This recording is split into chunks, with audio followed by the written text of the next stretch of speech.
I am sorry, recording এতক্ষণ বন্ধ ছিল, ঠিক আছে? আমি পুরোটা এক্সপ্লেন করেছি, তো আমি আরেকবার বলে দিচ্ছি শর্টে। এটা হচ্ছে ইথাইলিন ডাইঅ্যামিন, ঠিক আছে? আমরা কিছু কিছু ইম্পর্টেন্ট লিগ্যান্ডের স্ট্রাকচার পড়ছি। ইথাইলিন ডাইঅ্যামিন, তো ইথাইলিন ডাইঅ্যামিনকে যদি আমি ভালো করে দেখি, তো ইথাইলিন ডাইঅ্যামিনে কি আছে, ঠিক আছে? অথবা তোমরা এখান থেকে দেখে নিতে পারো, ঠিক আছে? আমি এক একটা করে স্লাইড তুলছি, তোমরা দেখলেই বুঝতে পেরে যাবে যে জিনিসগুলো কী অ্যাকচুয়ালি, ঠিক আছে? তো দেখে নাও এক এক করে। এটা রইল, এটা রইল, ঠিক আছে? এখান থেকে পড়লেই বুঝতে পারবে যে জিনিসগুলো কী দেওয়া আছে। এটা রইল, এটা রইল, এটা রইল,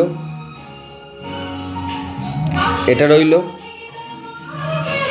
এইটা আমি এক্সপ্লেন করছিলাম, ঠিক আছে? এইটা এক্সপ্লেন করছিলাম আমি। আই এম সরি, আমার এতক্ষণ ধরে রেকর্ডিং হয়নি, তো এটা আমি এক্সপ্লেন করছিলাম, ঠিক আছে? আমি কি এক্সপ্লেন করছিলাম এখানে বেসিক্যালি আমি একটু দেখাই। এখানে আমি এটা এক্সপ্লেন করছিলাম যে ডাইমিথাইল গ্লাইঅক্সিমেটো যার স্ট্রাকচার হচ্ছে এরকম, কিন্তু অ্যাকচুয়ালি এইভাবে থাকে না, যেটা স্যার পরে বলেছেন।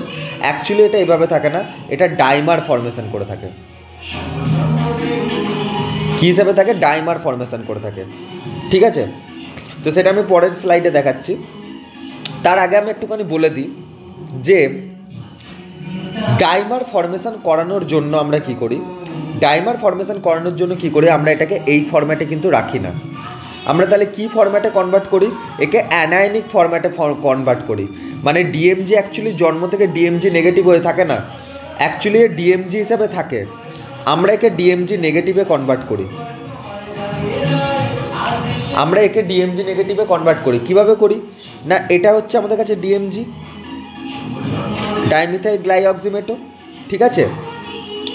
একে আমরা 1 ইকুইভ্যালেন্ট বেস দিয়ে ট্রিট করি। বেস দিয়ে ট্রিট করলে কী হবে? এর H+ বেরিয়ে যাবে আর এর OH- ইন্টারঅ্যাক্ট করবে, দুজন মিলে ইন্টারঅ্যাক্ট করে ওয়াটার বের করে দেবে। এবার অনেকের কোশ্চেন হবে যে এই যে গ্লাইঅক্সিমেটো থেকে H+ কেন বেরোচ্ছে? তার কারণ হচ্ছে যে H+ যদি এখান থেকে বেরিয়ে যায় তাহলে এর ওপর নেগেটিভ আয়ন আসবে, অক্সিজেনের ওপর নেগেটিভ আসবে, যেটা অ্যাকচুয়ালি এর সাথে রেজোনেন্স করবে। এইভাবে এটা রেজোনেন্স করবে, এই যে আমি দেখাচ্ছি কীভাবে রেজোনেন্স করবে। এইভাবে রেজোনেন্স করবে। তো যেহেতু এ রেজোনেন্স করছে তাই এখান থেকে H+ বেরোবে। তো H+ আর OH-, এখান থেকে H+ আর এর OH- ইন্টারঅ্যাক্ট করে কী তৈরি করবে? ওয়াটার বের করে দেবে এখান থেকে। আর ওয়াটার বের করলে আমার কাছে এই স্ট্রাকচারটা পড়ে থাকবে, বুঝে গেল? এবার এ ডাইমার ফর্মেশন করবে, ঠিক আছে? এ ডাইমার ফর্মেশন করবে, কীভাবে করবে? এইভাবে। এই যে আমরা কি করি অ্যাকচুয়ালি, যদি আমরা দেখাই একটুখানি, এখানটা আমি পরে আসছি, এই টোটাল জায়গাটা আমি পরে আসছি, ঠিক আছে? এই জায়গাটা আমি পরে আসছি, ঠিক আছে? তো যাই হোক, আমি যদি আপাতত এই পার্টটাকে একটুখানি বাদ দিই, এই পার্টটাকে আপাতত বাদ দিই, তাহলে এটা বেসিক্যালি এইভাবে থাকে।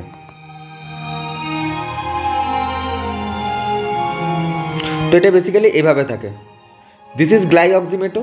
এটা হচ্ছে গ্লাইঅক্সিমেটোর একটা স্ট্রাকচার।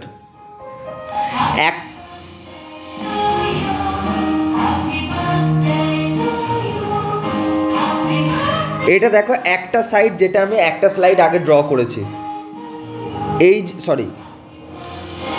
এই যে জিনিসটা, এই জিনিসটাই কিন্তু এইটা, ঠিক আছে? এটা হলো একটা পার্ট। আর একটা অক্সালেটর দেখো, সরি, আর একটা গ্লাইঅক্সিমেটর দেখো, ডাইমিথাইল গ্লাইঅক্সিমেটর, আর একটা পার্ট এইটা।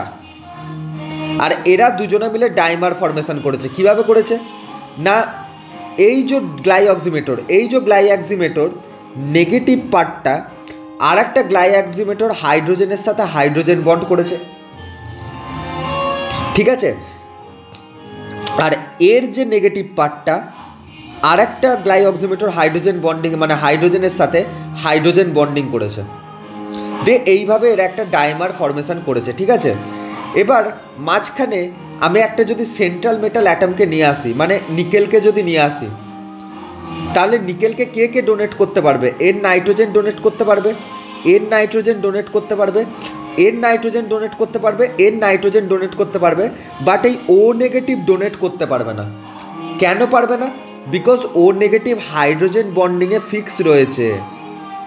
তো এ তো হাইড্রোজেন বন্ডিংয়ে রয়েছে, তাহলে ডোনেট কী করে করবে? কারণ এর ইলেকট্রন হাইড্রোজেন বন্ডিংয়ে রয়েছে।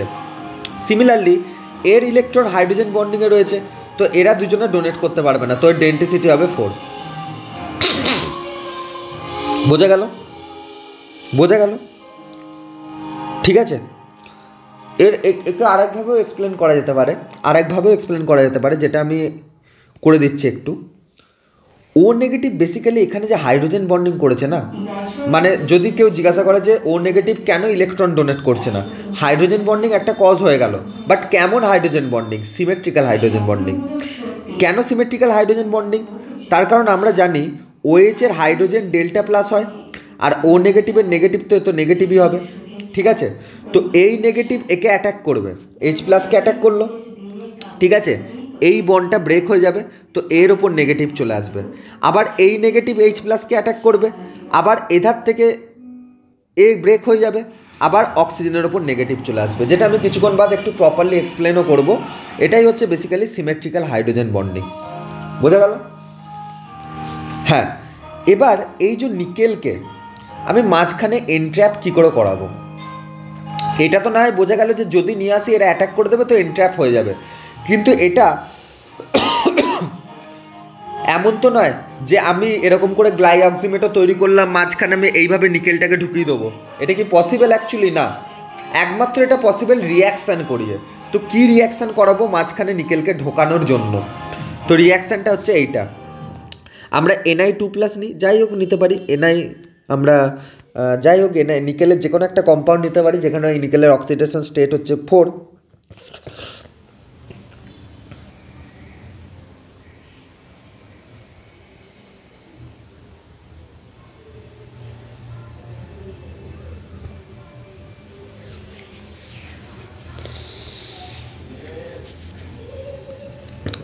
সরি, যেখানে নিকেলের হচ্ছে 2, ঠিক আছে, লাইক আমি NiCl2 নিতে পারি। তো NiCl2 তো নিকেলের অক্সিডেশন স্টেট কত? 2+। তো Na2+কে আমি নিলাম, তার মধ্যে ডাইমিথাইল গ্লাইঅক্সিমেটও দিলাম, আর তার সাথে একটা বেস মিশিয়ে দিলাম। বেস কেন মেশালাম? কেননা কিছুক্ষণ আগে আমি বেসের ফেট দেখেছি যে বেস কী কাজ করে। বেস এই কাজটা করে, বেস এখান থেকে H+ বের করে নেয়, দিয়ে H2O বের করে দেয়, দিয়ে গ্লাইঅক্সিমেটো আয়নটা বেস তৈরি করে। বেসের ফেট এখানে, তো বেস গ্লাইঅক্সিমেটো তৈরি করবে, মানে বেস বেসিক্যালি এর ওপর কাজ করে DMG নেগেটিভ তৈরি করবে। DMG নেগেটিভ আর Na2+ দুজনে রিয়াক্ট করে কি তৈরি করবে? NiDMG whole twice, as simple as that. তো এবার NiDMG হোল টুয়াইস যখনই তৈরি হবে, তো নিকেল DMG2 এর মাঝখানে ট্র্যাপ হয়ে যাবে। তো যে পিপিটি আসবে সেটা হচ্ছে চেরি রেড পিপিটি আসবে, বুঝে গেল? আচ্ছা, এই কমপ্লেক্সটার নাম কি? Nickel dimethyl glyoxime complex. ঠিক আছে, নিকেল ডাইমিথাইল গ্লাইঅক্সিম কমপ্লেক্স। বোঝা গেল? এখানে রিয়াকশান দেওয়া আছে। আনসিমেট্রিক্যাল আর সিমেট্রিক্যাল হাইড্রোজেন বন্ডিং আমি ভেবেছিলাম এক্সপ্লেন করবো, বাট করে লাভ নেই, বাদ দাও, এত জেনে কী হবে। ঠিক আছে, ইম্পর্টেন্ট যদি কিছু পয়েন্ট বলি, এগুলো তো আমরা পরে দেখব। স্কোয়ার প্লেনার যে এগুলো আমরা পরে দেখব, পিওএসও আমরা পরে দেখব যখন আইসোমেরিজম পড়ব। সিমেট্রিক্যাল হাইড্রোজেন বন্ডিং এখানে প্রেজেন্ট থাকে। ঠিক আছে, টোটাল নাম্বার অফ রিংস যদি জিজ্ঞাসা করি, তো রিং দেখো, টোটাল নাম্বার অফ রিং কত হবে? 4টে হবে অবভিয়াসলি। 1 2 3 4, 4টে রিং হয়, যার মধ্যে যদি দেখি সবাই হচ্ছে 1 2। যেহেতু সিমেট্রিক্যাল হাইড্রোজেন বন্ডিং করছে, তো তো তো তো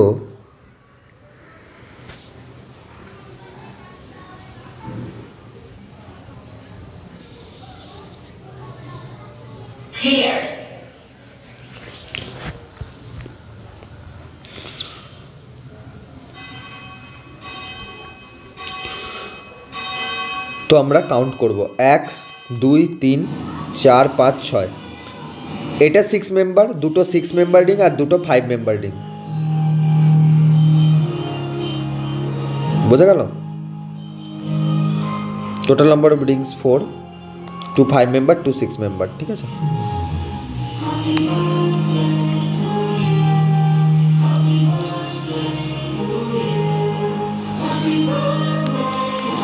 রোজি রেড আর cherry red PPT neutral complex, water insoluble হয়।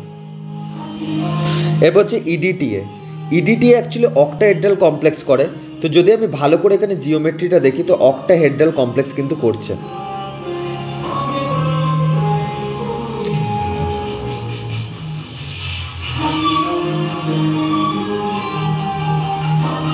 তো অক্টাহেড্রাল কমপ্লেক্স কিন্তু করেছে কিভাবে? 1 2 3 4। জন্মদিনের উপযোগী বিশেষ কিছু গান দিয়ে সাজানো হলো জন্মদিনের গান। গানগুলির সাথে জন্মদিনকে অনুভব করুন। 5 6। তাহলে এখানে আমরা দেখতে পাচ্ছি 6 ডোনার অ্যাটম, 6টা ডোনার অ্যাটম, ভালো করে দেখতে পাচ্ছি 6টা ডোনার অ্যাটম। তার মানে আমরা বলতে পারি এখানে 6টা ডোনার অ্যাটম থাকলে আমাদের অক্টাহেড্রাল কমপ্লেক্স তৈরি হয়। সেটা আমরা পরে অবশ্য দেখব, এখন যদি এটা বোঝা যাবে না। তো ভালো করে দেখো অক্টাহেড্রাল কমপ্লেক্স তৈরি হয়েছে এখানে, ঠিক আছে। অক্টাহেড্রাল কমপ্লেক্স তৈরি হয়েছে এখানে, বোঝা গেল? অক্টাহেড্রাল কমপ্লেক্স তৈরি করে। আর ভালো করে যদি দেখি তাহলে এখানে এইটা তো কোপ্ল্যানার, এটা তো কোপ্ল্যানার, আর এটা হচ্ছে নন কোপ্ল্যানার রিং। এরা দুজন হচ্ছে নন কোপ্ল্যানার রিং আর প্রেজেন্ট, যার কারণে এর অপটিক্যাল অ্যাক্টিভিটি আছে। Total 5 Rings of 5 member, total এখানে 5 রিংস অফ 5 মেম্বার রয়েছে।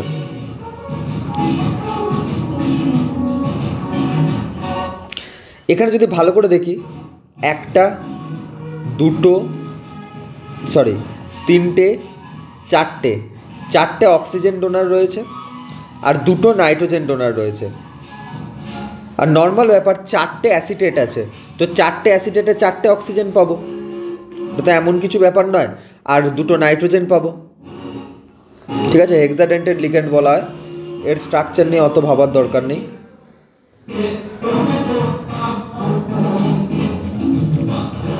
এবার একটা ব্যাপার হচ্ছে কোঅর্ডিনেশন নাম্বার। কোঅর্ডিনেশন নাম্বার যদি আমি মোনোডেন্টেড, একদম সিম্পল বলে দিচ্ছি, যদি মোনোডেন্টেড হয় তাহলে মোনোডেন্টেডের তো সব লিগ্যান্ড একটা একটা করে দেবে, সব লিগ্যান্ড একটা একটা করে দেবে। তো অ্যাকচুয়ালি আচ্ছা প্রথমে বলি যে কোঅর্ডিনেশন নাম্বারটা কি। Number of ligand donor atoms to which metal is directly bonded, মানে হচ্ছে লিগ্যান্ড মেটালের সাথে বন্ডিং করেছে। হ্যাঁ একদম ঠিক, লিগ্যান্ড মেটালের সাথে বন্ডিং করেছে।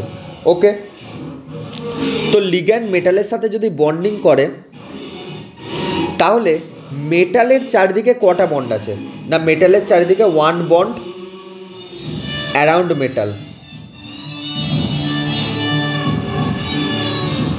তো কোঅর্ডিনেশন নাম্বার কত হবে? 1। তো আমরা কিন্তু কখনোই দেখবো না যে লিগ্যান্ড কটা ডোনেট করলো, না, সে লিগ্যান্ড কটা ইলেকট্রন ডোনেট করে, বা লিগ্যান্ড ইলেকট্রন পেয়ার যদি ডোনেট করে, না লিগ্যান্ড কটা ইলেকট্রন পেয়ার ডোনেট করলো সেটা তো হয় ডেন্টিসিটি। তাহলে লিগ্যান্ডের অ্যারাউন্ডে যদি বন্ড দেখি, মানে লিগ্যান্ডের অ্যারাউন্ডে যদি দেখি, এটা হবে ডেন্টিসিটি। আর যদি আমি মেটালের অ্যারাউন্ডে বন্ড দেখি তাহলে কিন্তু এটা হবে কোঅর্ডিনেশন নাম্বার। বোঝা গেল? দুটো কিন্তু আলাদা। যেমন হচ্ছে এখানে লিগ্যান্ডের ডেন্টিসিটি কত, এখানে লিগ্যান্ডের ডেন্টিসিটি হচ্ছে 1, কিন্তু এখানে মেটালের কোঅর্ডিনেশন নাম্বার কত? কোঅর্ডিনেশন নাম্বার কিন্তু 1 2 3 4 5 6, কোঅর্ডিনেশন নাম্বার 6। তো কিভাবে বার করলাম না, যখন আমি লিগ্যান্ডের চারিদিকে দেখলাম, লিগ্যান্ডের চারিদিকে কটা বন্ড আছে? একটাই বন্ড আছে ভাই। যে কোনো একটা লিগ্যান্ড, ভাই একটাই লিগ্যান্ড তো ডেন্টিসিটি দেখাবে না, কেননা এই লিগ্যান্ডটা আলাদা হয়ে গেল। তাহলে এর ডেন্টিসিটি একটা, এর ডেন্টিসিটি একটা, এর ডেন্টিসিটি একটা, এর ডেন্টিসিটি একটা, এর ডেন্টিসিটি একটা, ঠিক আছে। এবার অনেকে জিজ্ঞাসা করবে কোথায় আলাদা হলো, এও তো CN মাইনাস, এও তো CN মাইনাস রয়েছে, ওই হিসাবে বলছি না। এই CN মাইনাসের জন্য ডেন্টিসিটি 1, এই CN মাইনাসের জন্য ডেন্টিসিটি 1, মানে প্রত্যেকের ইন্ডিভিজুয়াল ডেন্টিসিটি 1 1 করে। তাহলে আমরা ডেন্সিটি কত বলবো? ডেন্সিটি তো 1ই বলবো। কিন্তু মেটালকে যদি দেখি তাহলে মেটালের চারদিকে এও রয়েছে, এও রয়েছে, এও রয়েছে, এও রয়েছে, এও রয়েছে, এও রয়েছে। এটাকে আমরা বলবো কোঅর্ডিনেশন নাম্বার। তো কোঅর্ডিনেশন নাম্বার আমার কাছে 6। ঠিক আছে। যখন when all the ligands are monodentate then coordination number is equal to number of ligands। Simple ব্যাপার।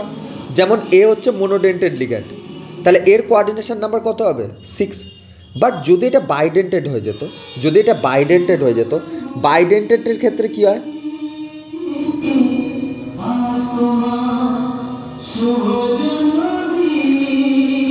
এও ডোনেট করছে, এও ডোনেট করছে, তো লিগ্যান্ড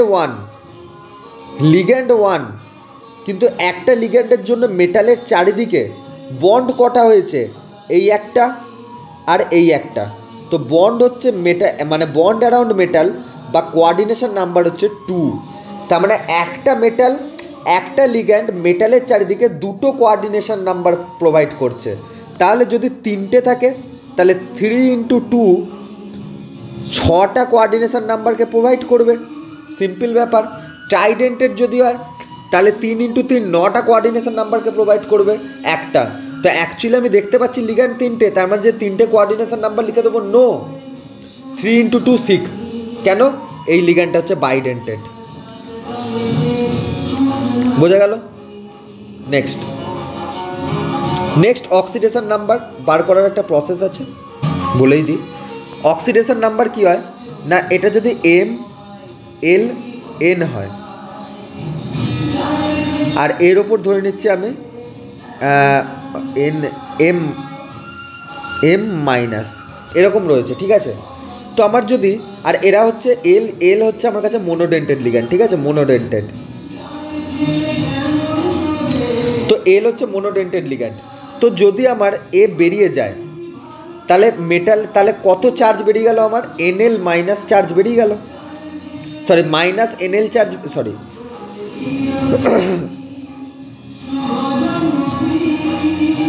হ্যাঁ, আমার কত চার্জ বেরিয়ে গেল? মাইনাস N চার্জ বেরিয়ে গেল। আরে ভাই, এনটার দেখ ভালো করে বুঝবি, সরি আমি বারবার তুই বলছি তুমি বলছি, কিছু মনে করো না, ভালো করে দেখবি। ঠিক আছে। NL চার্জ যদি আমার বেরিয়ে যায়, সরি NL কেন লিখছি বারবার, যদি Nটা L লিগ্যান্ড বেরিয়ে যায়, আর L লিগ্যান্ড সবাই হচ্ছে কি মোনোডেন্টেড, তাই তো? তাহলে মোনোডেন্টেড হলে L কীভাবে বেরোবে? L মাইনাস হয়ে বেরোবে অবভিয়াসলি। ভাই L মাইনাস হয়ে Mকে দিয়েছিল, এখন যদি বেরোতে হয় তাহলে L মাইনাস হয়েই বেরোবে। ঠিক আছে। তো তাহলে আমার এরকম L মাইনাস কটা বেরোচ্ছে? এরকম L মাইনাস আমার Nটা বেরোচ্ছে। তাহলে চার্জ কটা বেরোচ্ছে? না N E মাইনাস চার্জ বেরিয়ে যাচ্ছে। এতই তো চার্জ বেরোচ্ছে ভাই। যটা লিগ্যান্ড বেরোবে ততগুলোই তো চার্জ বেরোবে, কেননা একটা লিগ্যান্ডের ওপর একটা চার্জ। তাহলে Nটা লিগ্যান্ডের ওপর কটা চার্জ? এনি চার্জ, তাই না? এনি চার্জ, তাহলে এনি চার্জ হবে। তাহলে এনি চার্জ বেরিয়ে গেলে মেটালের ওপর অক্সিডেশন স্টেট কত আসবে? Plus N। হ্যাঁ, প্লাস N, ওকে, প্লাস N। এখন এই টোটাল কমপ্লেক্সের মাথায় M মাইনাস চার্জ রয়েছে, তাহলে টোটাল চার্জ অন CMI হবে N মাইনাস M। বোঝা গেল? আমি একটা এক্সাম্পল দিয়ে বোঝাচ্ছি, কোনো অসুবিধা নেই। যেমন এখানে 4টে ক্লোরিন বেরিয়ে গেল, আর ক্লোরিন জানি আমি কি মোনোডেন্টেড লিগ্যান্ড। তো তাহলে কত চার্জ বেরিয়ে গেল? -4 চার্জ বেরিয়ে গেল। তাহলে নিকেলের ওপর কত চার্জ এলো? +4 চার্জ এলো। এখন এই টোটাল কমপ্লেক্সের ওপর ইনিশিয়ালি চার্জ কত ছিল? 2 মাইনাস ছিল। তো টোটাল চার্জ কত হলো? +4 - 2 +2। তো এইভাবে আমরা অক্সিডেশন নাম্বার বার করব। ঠিক আছে, বোঝা গেল? চলো তাহলে আজকে আমি 1, 2, 3টে কভার করলাম। ঠিক আছে, আর একটা লেকচার এসে কভার করবো, দিয়ে পাঞ্চ করে আপলোড করে দেবো।